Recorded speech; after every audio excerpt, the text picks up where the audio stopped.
തികച്ചും രാഷ്ട്രീയ പ്രേരിതമായ ഒരു റെയ്ഡായിട്ടാണ് ഞങ്ങൾ കാണുന്നത്. ഒരു കാരണവുമില്ലാതെ റെയ്ഡ് ചെയ്യുകയാണ്. ഇവിടെ ഇപ്പോൾ ഇ ഡിക്കാരെ കൊണ്ട് നടക്കുന്നത് BJP-ക്കാർ മാത്രമല്ല, കോൺഗ്രസിൻ്റെ കൂടെ സഹായത്തോടു കൂടിയാണ്. അപ്പോൾ ഇതിനെ ഞങ്ങൾ രാഷ്ട്രീയമായും നിയമപരമായും നേരിടും. അത്രമാത്രമേ ഇപ്പോൾ പറയുന്നുള്ളൂ. അല്ല, അതിനെ സംബന്ധിച്ചൊന്നും ഇപ്പോൾ പറയുന്നില്ല.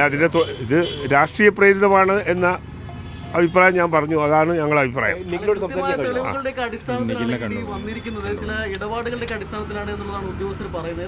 അതെല്ലാം ഓലോട് ചോദിക്കുക.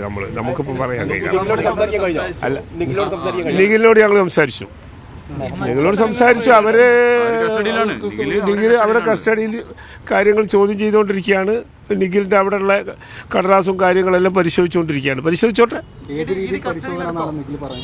കസ്റ്റഡി എടുത്തതാണെന്നില്ല. അതിനെ സംബന്ധിച്ച് അതിൻ്റെ വിവരങ്ങളൊന്നും പൂർണ്ണമായിട്ടില്ല. ഇതിപ്പോൾ ഞങ്ങൾ അറിഞ്ഞിട്ട് ഞങ്ങളിപ്പോൾ വന്നതാണ്. ഇപ്പം നിഖിൽ CPM-ൻ്റെ ജില്ലാ സെക്രട്ടേറിയറ്റ് മെമ്പറാണ്. ഇവിടെ ഇപ്പം നടന്നിരിക്കുന്ന റെയ്ഡ് 100% രാഷ്ട്രീയ പ്രേരിതമാണ്.